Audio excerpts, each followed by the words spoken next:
Penyelidikan usut konflik, segera sahkan undang-undang perampasan aset, rampas harta maling-maling itu. Presiden ke-7 Republik Indonesia Joko Widodo mendukung dibahasnya kembali RUU perampasan aset. Apakah dipercepat akan menjadi lebih baik? Itu tolong tanyakan itu. Rakyat sudah terlalu lama menunggu. Suara kita bukan lagi teriakan, tapi sudah jadi jeritan hati yang diremas-remas sama palu sidang yang bunyinya ditunda. Jeritan karena hak kita dirampok, aset negara kita dijarah. Sementara para pelakunya malah sibuk pilih-pilih dasi buat sesi foto di hotel mewah.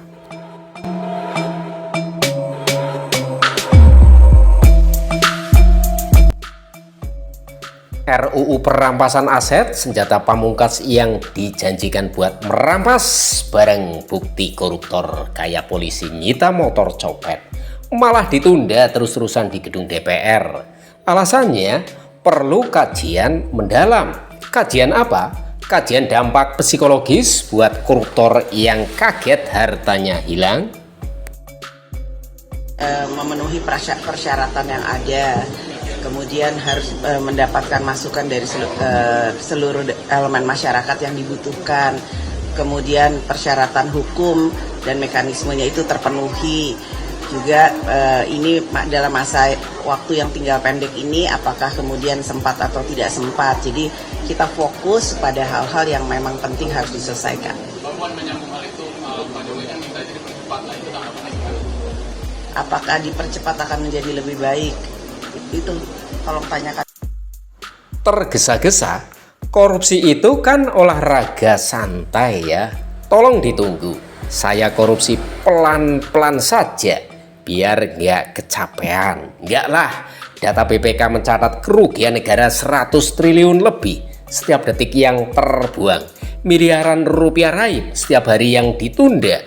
Itu kesempatan buat koruptor ngeflash sale asetnya ke keluarga. Lalu siapa yang benar-benar diuntungkan? Rakyat atau para maling yang lagi senyum-senyum lihat jam tangan mewahnya sambil nunggu RUU-nya kadaluarsa?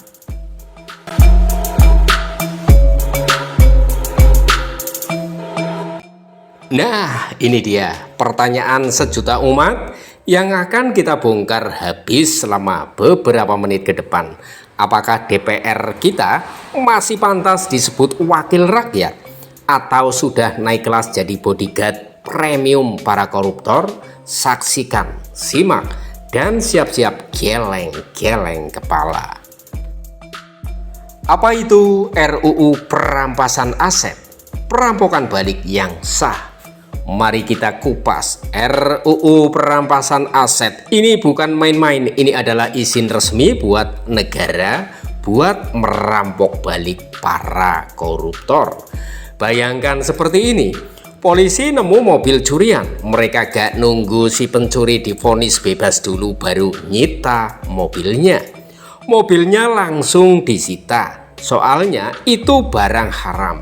Logika yang sama, uang dan aset hasil korupsi adalah mobil curian milik rakyat, harus langsung disita sebelum si koruptor sempat ngemodifnya atau ganti plat nomor. Ini bukan tentang menghukum tanpa pengadilan, tapi tentang nyulikin uang kita yang dicolong. Negara gak boleh terus-terusan jadi pemain badut sedih yang cuma bisa nonton hartanya dihibahkan ke anak istri koruptor. Kronologi penundaan dan membongkar alasan-alasan cari aman. Mari kita lacak perjalanan RUU ini masuk prolegnas prioritas 2020-2024, tapi nasibnya kayak hubungan kita sama mantan. Dijanjikan serius, tapi ujung-ujungnya diem-dieman. Sekarang mari kita bongkar alasan-alasannya. Fraksi XYZ bilang khawatir salah sasaran merugikan pihak yang tidak bersalah. Waduh, sangat mulia sekali. Jadi mereka khawatir banget ya sama salah sasaran. Kayaknya mereka lupa setiap hari rakyat kecil yang nggak bersalah juga jadi salah sasaran korupsi. Sekolahnya bobrok, jalanan ambrol, dapat BPNT aja susah. Itu nggak salah sasaran. Loh, ini RUU kan ada pengadilannya, bukan asal rampok. Jadi alasan salah sasaran ini terdengar seperti alasan yang dicari-cari oleh mereka yang takut kena sasaran. Alasan favorit lainnya, masih banyak RUU lain yang lebih prioritas. Oh iya, lebih prioritas daripada nyetop pencucian uang.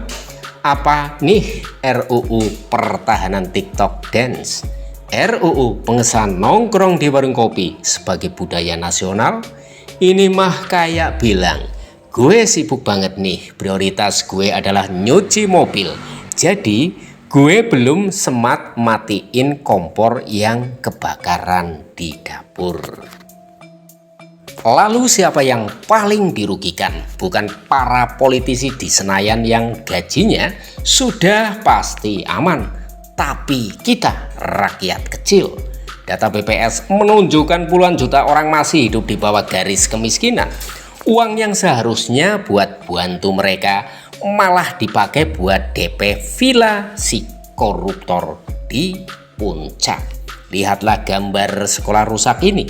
Itu adalah bukti nyata bahwa kajian mendalam DPR itu lebih mendalam dari kuburan bocah yang nggak bisa sekolah.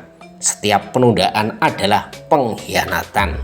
Lalu siapa yang diuntungkan? Sudah sangat jelas, para koruptor dan jaringan lawyer dan politisi yang mungkin aja kebagian jatah. Dengan ditundanya RUU ini, mereka punya waktu berharga buat spring cleaning aset haramnya. Ini adalah bonus waktu untuk kabur, dan itu semua terjadi dengan restu diam-diam dari para wakil rakyat. Mari ubah emosi jadi aksi. Jangan cuma ngamuk di kolom komentar. Kita harus bergerak. Suara kita harus sampai ke Senayan, biar mereka tahu kita ini bukan silent majority, tapi vokal majority yang kesel. Kirim email, DM, dan komentar ke akun media sosial resmi DPR dan fraksi-fraksi. Tanyakan dengan sopan namun nyelekit. Pak, Bu, kapan nih RUU-nya disahkan? Apalagi nih kendalanya? Kita tunggu ya, sambil hitung berapa triliun lagi yang hilang. Link kontak resmi mereka ada di deskripsi bawah. Copy paste, ganti nama, kirim, 5 menit saja waktumu. Trend it ya, gunakan hashtag sahkan RUU perampasan aset, dan jangan takut koruptor lapar di semua media sosial. Tag akun DPR dan KPK, bikin ruang digital kita ramai dengan tuntutan ini biar mereka tahu ini adalah suara rakyat yang tidak bisa diabaikan. Don't forget, ingatkan ini pada calon legislatif di pemilu mendatang. Kalau ada yang janjiin anti korupsi tapi diem 1000 bahasa soal RUU ini, itu artinya janjinya hoax berbayar. Catat namanya dan jangan pernah lagi dikasih suara. Pertanyaan akhir untuk kita renungkan. Jika wakil kita di Senayan takut pada sebuah undang-undang yang justru ditakuti koruptor, lantas benarnya mereka lagi main untuk tim siapa? Perjuangan melawan korupsi ini bukan cuma perang KPK, ini perang kita semua. Masa depan Indonesia ditentukan oleh seberapa berani kita bersuara hari ini dan seberapa pede kita nanya mana janjinya besok. Terima kasih telah menyaksikan. Bagikan video ini ke semua grup keluarga, grup gamers, bahkan grup jualan online kamu. Jangan diam, karena diam artinya kita rela dipermak. Mari kawal bersama. kajian yang sedapat mungkin itu bisa dilakukan. Termasuk saya berterima kasih, saya mengikuti perkembangannya, dinamikanya, termasuk di Badan Legislasi. Tadinya dibahas di Komisi 3, kemudian Komisi Badan Legislasi melakukan diskusi, bahkan menyangkut soal perubahan nomenklatur judul. Apakah benar yang dimaksud itu adalah perampasan aset atau pemulihan aset recovery? Nah, karena dua saham kita masing-masing kan 50% nih. DPR punya saham 50% sebagai lembaga pembentuk undang-undang sesuai amanat konstitusi. Pemerintah juga saham 50% dalam pembahasan. Sedapat mungkin daripada kita hanya gagahan mengajukan satu rancangan undang-undang, tapi pada akhirnya publik tidak mendapatkan hasilnya. Nah, sejak ini saya sampaikan sekali lagi bahwa ini akan kami bicarakan dengan pimpinan DPR, kemudian pimpinan AKD, kita diskusikan bersama. Mana yang perlu, kita hanya boleh melakukan revisi prolegnas 2 kali dalam setahun. Sekarang, setiap saat boleh, yang penting DPR dan pemerintah sepakat. Kalau ternyata besok kita sudah ada kesepakatan awal, baik dari sisi judul, kemudian juga mungkin substansi yang selama ini menjadi perdebatan-perdebatan itu bisa kita diskusikan disampaikan oleh Pak Beni. Saya rasa itu Pak, demikian, terima kasih. Assalamualaikum warahmatullahi wabarakatuh. Waalaikumsalam warahmatullahi wabarakatuh.